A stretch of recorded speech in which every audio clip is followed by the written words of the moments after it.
అందరికీ నమస్కారం. ఈరోజు మిమ్మల్ని అందరినీ కలవటానికి 2-3 ముఖ్యమైన కారణాలతో మీరందరూ తప్పనిసరిగా రావాలి అని చెప్పి నేను మీకు మెసేజ్ పెట్టడం జరిగింది. దురదృష్టవశాత్తు 1965 తర్వాత విజయవాడలో అంత భారీ ఎత్తున వరదలు రావటం దాదాపు 1960 తర్వాత ఇప్పుడే జరిగింది.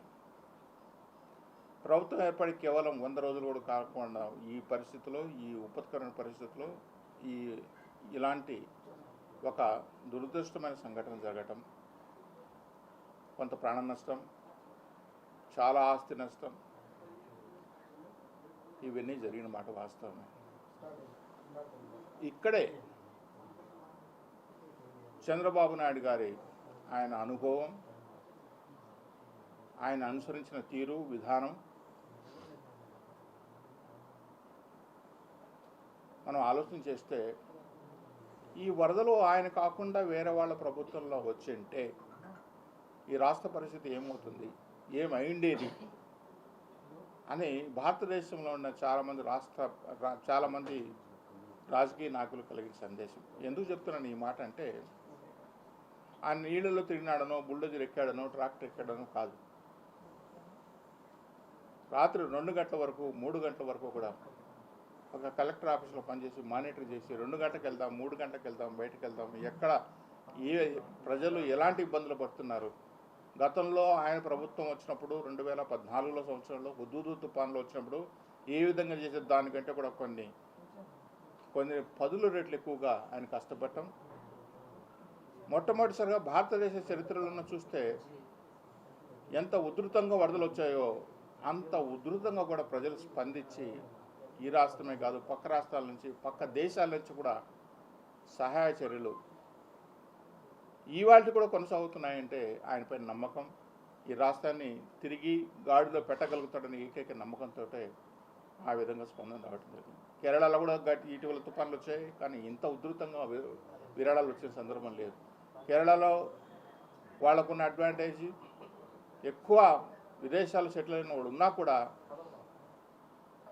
నిన్నటి దాకా ఇవాళ దాకా ఆంధ్రప్రదేశ్కి వచ్చినంతగా ఈ వరదలో జరిగిన ఈ నష్టం ఎట్టి పరిస్థితుల్లో ఎవరికి అన్యాయం జరగకూడదనే ఉద్దేశంతో చాలామంది ఉదారంగా ముందుకు వచ్చి విరాళాలు సమర్పించడం జరిగింది. ఒక్కసారి ఈ విషయంలో మాత్రం చంద్రబాబు నాయుడు గారికి ఈ రాష్ట్ర ప్రజలందరూ కృతజ్ఞత చెప్పుకుంటున్నారు. ఆయన లీడర్షిప్ ఏంటి, ఈ వయసులో కూడా ఎంత కష్టపడగలుగుతాడా, అసలు చేయగలుగుతాడా అనేది ఒక ఎత్తి అయితే, గతంలో పనిచేసిన 2 ఇరిగేషన్ మినిస్టర్ల గురించి కొంచెం చెప్పుకోవాలి. ఎందుకంటే వాళ్ళు చేసిన మాటలు, ఒక ఆయన అనిల్ కుమార్, ఇంకో ఆయన అంబటి రాంబాబు. వీళ్ళ నేపథ్యం గురించి ఏంటంటే, అనిల్ కుమార్ నేను చెప్పిన మాటలు కాదు, కేవలం అనిల్ కుమార్, అంబటి రాంబాబు చెప్పిన మాటలే ఇప్పుడు మీ దగ్గర నేను మీ ముందు తీసుకొస్తున్నాను. అనిల్ కుమారు ఎమ్మెల్యే కాకముందు, అంటే ఆయన ఎమ్మెల్యే కావటం, మంత్రి జరగడం ఇమీడియట్గా జరిగిపోయింది. ఎమ్మెల్యే కాకముందు ఆయన ఎక్కడుండేవాడయ్యా అని చెప్పంటే గోలీ సోడా షాప్లో కూర్చుండేవాడు. ఇది ఆయన చెప్పిన మాటే.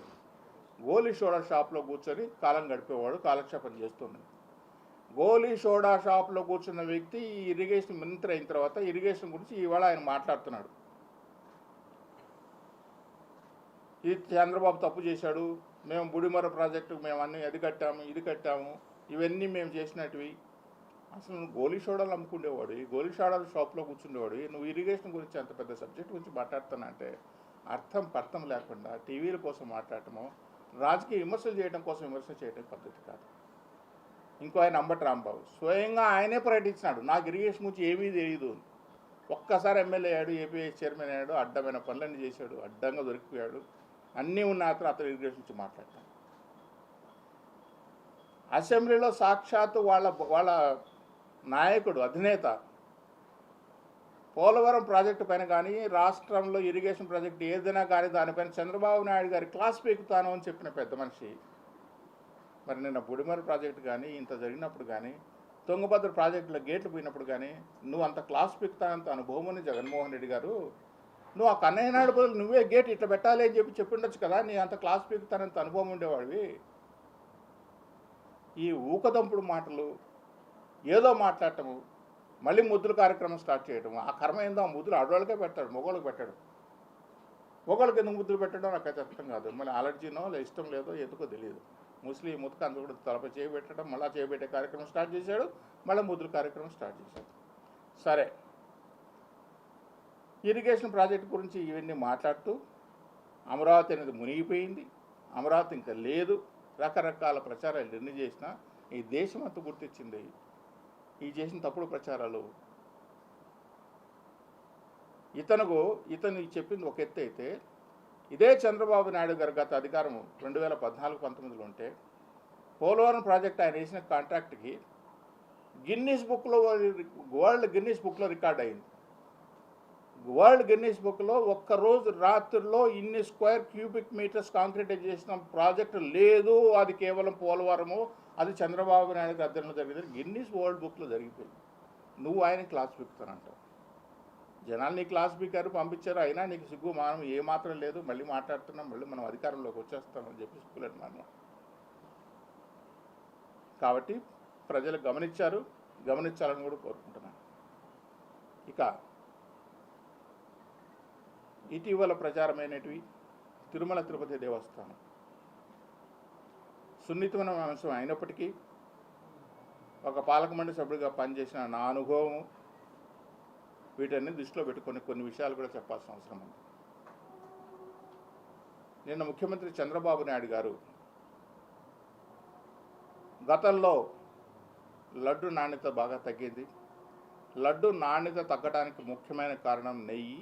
ఆ నెయ్యి ఏ నెయ్యి అయితే వాడాలో స్వచ్ఛమైన ఆవు నెయ్యిని మాత్రమే ప్రసాదాల తయారీకి ఉపయోగించాలి అనేది దిట్టంలో ఉంది, శాస్త్రంలో ఉంది, అది టీడీలో ఉంది. ఆ అనువాయితీని పక్కన పెట్టి జంతువుల నెయ్యితో లడ్డు ప్రసాదాలు తయారు చేశాడని ఒక స్టేట్మెంట్ ఇచ్చాడు. చాలామంది జంతువుల నెయ్యి లేనిది, జంతువుల నెయ్యిలు ఎట్లా వస్తాయి, జంతువుల నెయ్యి తీసుకొస్తాడా, రాజకీయ అవసరాల కోసం మాట్లాడతాడా, మనిషి పుట్టినోడు ఇట్లా మాట్లాడుతున్నాడు ఒక పెద్ద మనిషి. విలువల గురించి, ఆచారాల గురించి, మనిషి సాంప్రదాయాల గురించి విపరీతంగా మాట్లాడు ఇంకో పెద్ద మనిషి ఇక్కడే ఉన్నాడని తిరుపతిలో. ఆ పెద్ద మనిషి గురించి మాట్లాడతాడు, అసలు బుద్ధుడిని మాట్లాడుతున్నాడు అని. ఇది నిజం. ఎందుకు నిజమని చెప్తున్నానంటే, లడ్డు ప్రసాద్ నాణ్యత మీరు చరిత్ర తీసుకుంటే ఆవు నెయ్యే కావాలి. ఆవు నెయ్యి తయారు చేయగలిగే సంస్థలు ఈ భారతదేశంలో ఎక్కడున్నాయి అంటే, 1 కర్ణాటక, 2 తమిళనాడుకు సంబంధించిన ఆవు నెయ్యి ఈరోడు ప్రాంతంలో మాత్రం ఆవు నెయ్యి దొరుకుతుంది.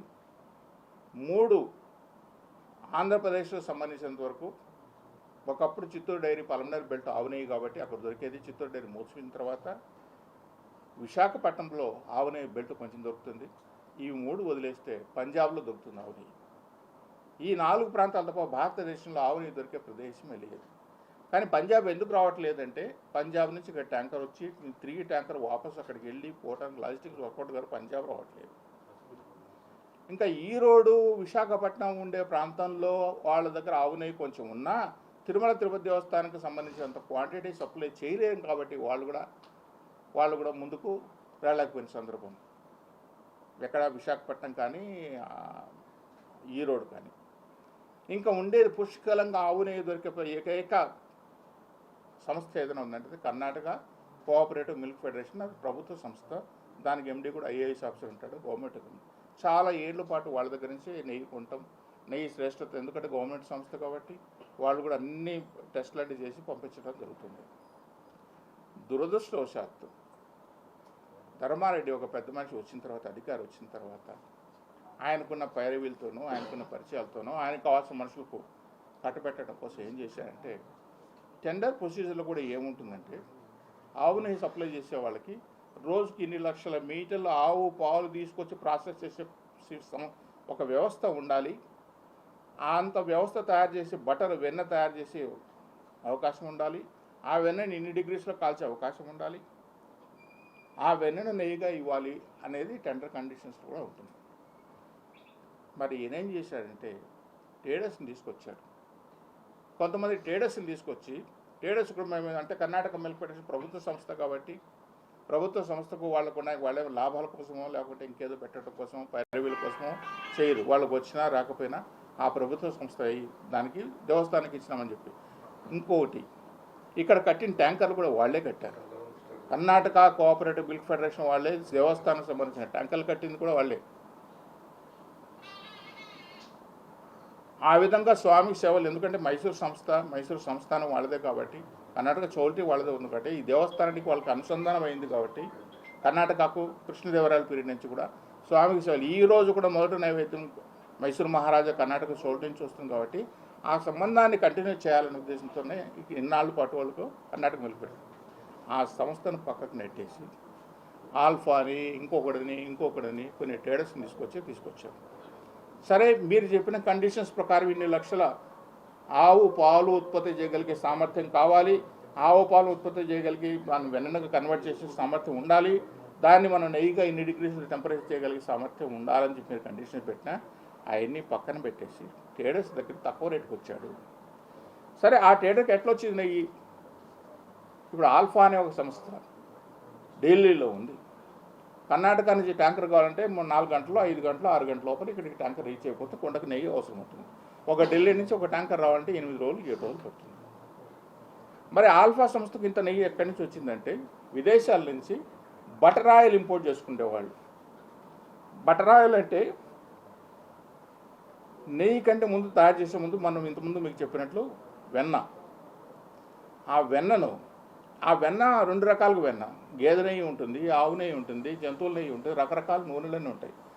ఈ బటర్ ఆయిల్ ఒక ఫ్యాట్ కంటెంట్లో తీసుకొచ్చిన బటర్ ఆయిల్ని తీసుకొచ్చి ఆ బటర్ ఆయిల్ని ప్రాసెస్ చేసి కలర్ మిక్స్ చేసి, ఎందుకంటే ఆవు నెయ్యి ఒక్కటే పచ్చగా కనిపిస్తుంది, గేదె నెయ్యి తెల్లగా ఉంటుంది. ఆవు నెయ్యి అనేది ఏంటంటే కుకింగ్లో స్మెల్ వస్తుంది, ఫ్రాగ్రెన్స్ వస్తుంది, ఆ సువాసన కానీ రుచి కానీ మనం వండే కొద్దీ వస్తుంది. గేదె నెయ్యిలో ఏంటంటే ప్యాకెట్ ఓపెన్ చేస్తేనే స్మెల్ వస్తుంది.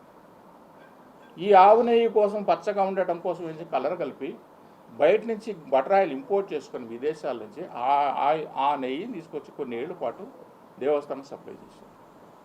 అది ఆవు నెయ్యి కాదు కాబట్టి లడ్డు పగిలిపోవటము, తీసుకున్న పక్క గంటకో 2 గంటకో ఇంతకుముందు కంపాక్ట్గా ఉండే లడ్డు మనం తీసుకొచ్చి ఇంట్లో 2-3 రోజులు పెట్టుకున్నా అట్లే కంపాక్ట్ ఉండే లడ్డు తీసుకొచ్చి ఈరోజు పొడైపోవటము, రుచి తగ్గిపోవటము. దిట్టాన్ని మనం పూర్తి స్థాయిలో అమలు చేయాల్సిన బాధ్యత పాలక మండలి పైన ఉంటుంది, అధికారుల పైన ఉంటుంది. ఆ దిట్టాన్ని పూర్తిగా పక్కన పెట్టి బటర్ ఆయిల్ ఇంపోర్ట్ చేసుకుని ఆ బటర్ ఆయిల్ని తీసుకొచ్చి ప్రసాదాలు వాడుకున్నామంటే మనిషి పుట్టిన చెప్పిన పెద్ద మనిషి నువ్వు మనిషివేనా? నీకు మనిషి లక్షణాలు ఉన్నాయి నీ దగ్గర? విలువల గురించి మాట్లాడే ఒక పెద్ద మనిషికి నీకు విలువలు ఉన్నాయా? సాక్షాత్తు దేవునికి ప్రసాదం తయారు చేస్తున్నాం కదా, ఆ ప్రసాదం బటర్ ఆయిల్ తీసుకొస్తున్నాం కదా, ఆ బటర్ ఆయిల్ ఆవునేయా కాదా, అది ఆవునేయా గేదెనయ్యా లేకుంటే జంతువులయ్యా తెలుసుకోవాల్సిన విశేషణ కూడా నీకు లేదా? విలువలు, విశ్వాసాలు, దేవుడు నామాలు, పంచలు రకరకాలు కట్టుకుంటావే, నీ మాత జ్ఞానం లేదా? ఇవాళ మాట్లాడుతున్నావు. చంద్రబాబు నాయుడు ఒకసారి ఆయనకు దేవుడు శిక్ష ఇచ్చాడు, నిజమే. ఒక చిన్న పొరపాటు జరిగినప్పుడు వెంకటేశ్వర స్వామి దగ్గర ఒక చిన్న సంఘటన జరిగింది. కానీ నువ్వు చేసిన పొరపాట్ల వల్ల సాక్షాత్తు మహానుభావుడు పనిచేసిన రాజశేఖర రెడ్డి ఈ కొండలో గలిచిపోయాడు. నిన్నటిదాకా పనిచేసిన జగన్మోహన్ రెడ్డి అడ్రస్ లేకుండా పోబోతున్నాడు మీరు చేసిన పాపాల వల్ల. మనిషి ఏం మాట్లాడుతున్నావు అని చెప్పిన మనిషి విలువల గురించి మాట్లాడుతున్న పెద్ద మనిషి, పుట్టుకల గురించి మాట్లాడుతున్న ఇంకో పెద్ద మనిషి 2008 తర్వాత కామన్ మ్యాన్కి వచ్చిన తర్వాత ఒక పడుకోవడానికి వచ్చిన డార్మెటరీ కట్టిన సందర్భం కూడా ఇవాళకి కూడా 2008 నుంచి 2024 వరకు కూడా ఒక్క డార్మెటరీ, ఒక్క రూమ్ కామన్ పిలిగ్రామ్ కట్టిన సందర్భం ఒకటి ఉందా? లేకపోగా మీరేం చేస్తారు? 5 స్టార్ హోటల్ లాగా 50 కోట్లు 40 కోట్లు 60 కోట్లు కట్టుకొని కాటేజీలు ఇస్తారా మీరా దేవుని సేవకులు? మేము దేవుని పరిపాలన పనిచేస్తామని చెప్పుకునేవాళ్ళు మీరా? మనిషి పుట్టుకల గురించి దేవుని గురించి మాట్లాడేవాళ్ళు మీరా? పరకామణి స్వామి సన్నిధిలో ఉండాలని సాక్షాత్తు శాస్త్రం చెప్తుంది. ఆగమ శాస్త్రం చెప్పిన వాళ్ళు ఇంకా బతికే ఉన్నారు, ఆగమ శాస్త్రం ఉన్నారు. పరకామణి దేవుని సన్నిధిలోనే ఉండాలని చెప్పి తెలిస్తే కూడా పరకామణిని తీసుకుపోయి బయట పెట్టావే. గుడిలో పరకామణి ఉన్నప్పుడే మనకు డబ్బులు పోతున్నాయి, బంగారు పోతుంది, కరెన్సీ పోతుంది, డాలర్లు పోతున్నాయని చెప్పి గొగ్గోలు పెడుతుంటే ఒక పక్క మీలాంటి మీడియా సంస్థలు అన్నీ మాట్లాడుతూ ఉంటే తీసుకుపోయి ఆ పరకామణిని తీసుకుపోయి బయట పెట్టావు నీ బిల్డింగ్ కోసం, ఆ బిల్డింగ్ కాంట్రాక్ట్ కోసం, దాంట్లో పడే ప్రలోభాల కోసం తీసుకొచ్చి పెట్టావే. నువ్వా మనిషివి? నీకా విలువ ఉండేది? కమిషన్ల కోసం కక్కుర్తిపడ్డా నువ్వా మాట్లాడేది?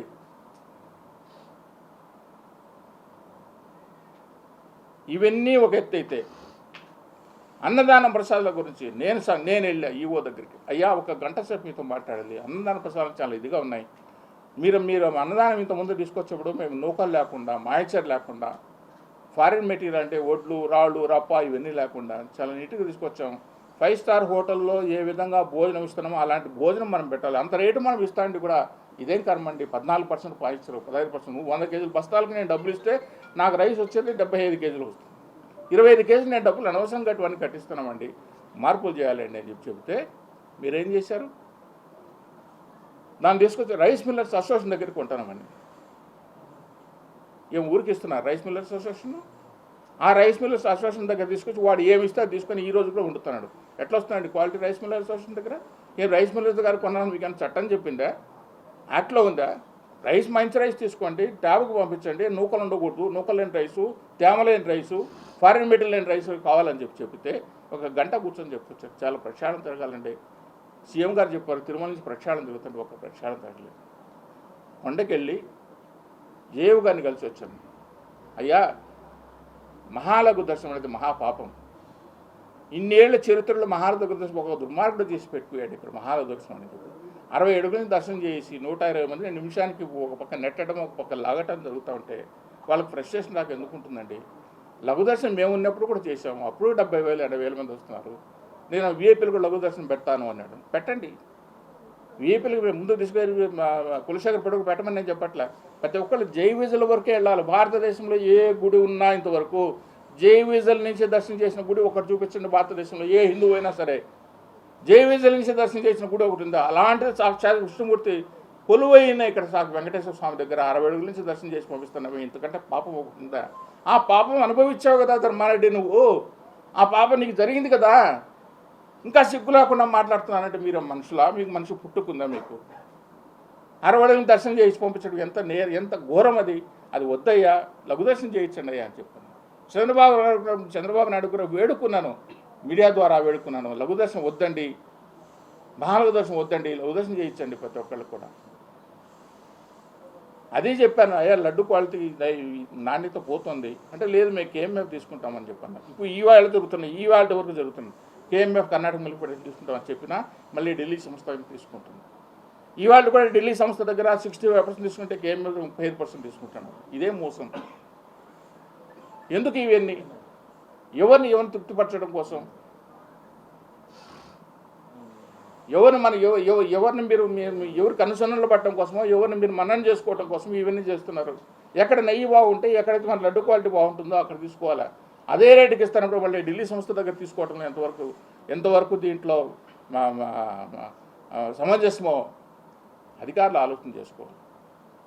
అధికారులు ఆలోచన చేసుకోకుండా మా ఇష్ట ప్రకారం మేము చేస్తున్నాము. అధికారి అనేది ఒక ఏఈఓనో ఒక ఈఓనో వస్తేనే మేము సర్వాంతరం మేమే సర్వాధికారులు మాకేమన్నా మొత్తం మాకే తెలుసు అని చెప్పి ఉద్దేశంతో టికెట్లకు మీ దగ్గరికి వస్తారు. మనుషులు వచ్చేవాళ్ళు భిక్షగాళ్ళ మాకు నాలాంటి వెళ్ళి నేను సలహాలు ఇవ్వకపోతే ఎక్స్ బోర్డు మెంబర్లకు టికెట్లు ఎందుకండి? ఎవడు అడిగాడు నేను టికెట్? బోర్డు మెంబర్ ఉన్నప్పుడు మేము తీసుకోవట్లేదు. ఇలాంటివి కాకుండా ప్రక్షాళన తీసుకోవాల్సిన అవసరం ఉంది. చంద్రబాబు నాయుడు గారు అని చెప్పిన విషయంలో ఏమాత్రం అవాస్తవం లేదు. ఎందుకు లేదంటే ఇది జరిగిన సంఘటన. బటరాయిలు తీసుకొచ్చి విదేశాలకు తీసుకొచ్చి దాన్ని కరగబెట్టి నెయ్యిగా సప్లై చేస్తే ఒక పెద్ద ల్యాబొరేటరీ కట్టారు. ₹1,00,00,000 ఖర్చు పెట్టి కొండపైన ల్యాబొరేటరీ కడితే ల్యాబొరేటరీ టెక్నీషియన్స్ పెట్టుకోలేకపోతున్నారండి. ఏసీబీసీ ఛానల్లో వందల జాబు ఉద్యోగాలు ఇస్తారు. పనికిరాని చోట 100 మంది ఉద్యోగాలు ఇస్తారు. 4 టెక్నీషియన్ పెట్టుకోలేరు. నెయ్యికి ఒక టెక్నీషియన్, ఆయిల్కి ఒక టెక్నీషియన్, మిగతా కావాల్సిన ముడిసరులకు ఒక టెక్నీషియన్ పెట్టుకునే పరిస్థితి. 100 ల్యాబొరేటరీ ఖర్చు పెట్టినాం. ₹1,00,00,000 ఖర్చు పెట్టి ల్యాబొరేటరీ పెట్టినాం, కానీ టెక్నీషియన్స్ లేదు. ఇవాళ నెయ్యి ట్యాంకర్ వస్తే, కొండపైకి నెయ్యి ట్యాంకర్ వస్తే దాన్ని టెస్ట్ చేయడానికి CFTRA మైసూరు పంపిస్తున్నాం. మైసూరు నుంచి ల్యాబొరేటరీ టెస్ట్ రావడానికి 4 రోజులు పడుతుంది. 4 రోజుల పాటు ట్యాంకర్ అక్కడ పడిగాపులు కాచుకోవాలి. రేపు మళ్ళీ వాడు సప్లై చేయమంటే చేస్తాడా? ఆ 4 రోజుల రూపాయల హాల్టింగ్ ఛార్జెస్ ఎవరు కట్టిస్తారు? ఆ లారీ వాడు అడగడా? ఊరుకుంటాడా? నేను పోనండి కొండకంటాడు. ఇవి ఎన్ని ప్రక్షాళనలు కదా జరగాలి. వీటి గురించి కదా మీరు గతంలో పనిచేసిన పాలకులు ఎవరైనా ఉంటే, మీకు తెలివి ఉంటే, మీకు జ్ఞానం ఉంటే పంచండి. అయ్యా ఇలా కాదు చేయండి అని చెప్పి. రాజకీయ ప్రళయం కోసమో రాజకీయ అవసరాల కోసమో ఇంకొకరు మనం ఎత్తి చూపడం దేవుడితో పెట్టుకోవద్దండి. దేవుడితో పెట్టుకునేదే మీరు. దేవుడు నగలు తీసుకొని తిరుపతిలో ఎగ్జిబిషన్ పెట్టుకోవాలని పెద్ద మనిషిగా బతికే ఉన్నావు కదా. శ్రీవాణి నిధులు ఇంత అయిపోయినా ఇన్ని వందల కోట్లు జరుగుతున్నాయని చెప్పంటే మీ సాక్షాత్ మీరే చెప్పారు కదా. 5 లక్షలు అడితే 5 ఎందుకు 10 తీసుకోవని చెప్పి చెప్పటం ఎవడు మీ బాబు సొమ్మాది. శ్రీవాణి టికెట్లు అని చెప్పి పెట్టేసి టికెట్లు అమ్ముకొని దాన్ని తీసుకుని 5 లక్షల చోట 10 లక్షలు 10 లక్షల చోట 15 లక్షలు ఇచ్చేయమని చెప్పడం. ఇంకొక పెద్ద మనిషి గంగమ్మ గుడి సాక్షాత్ వెంకటేశ్వర చెల్లెలు. మరి 4 గంగమ్మలు ఉన్నారు తిరుపతిలో. ఆ 3 గంగమ్మలు కనపడలేదా? వాళ్ళ చెల్లెలు కదా. ఇక్కడ నువ్వు భజన చేయడానికి నీ ఇష్టం వచ్చిన కార్యక్రమాలు చేయడానికి ₹1,00,00,000 ఖర్చు పెట్టావే. నీకు ఆ రోజు విలువల గురించి తెలియలేదా? మనిషి పుట్టుక గురించి తెలియలేదా? ప్రథమ భక్తుడు అని చెప్పుకుంటావే. తిరుమల నమ్మిన తర్వాత నేనే భక్తుడిని అని చెప్పుకుంటావే. మరి తెలియలేదా? స్వామి డబ్బు లేని ఈ విధంగా విచ్చలుడిగా ఖర్చు పెడుతున్నాను అనవసరమైన వాటికి అని చెప్పి.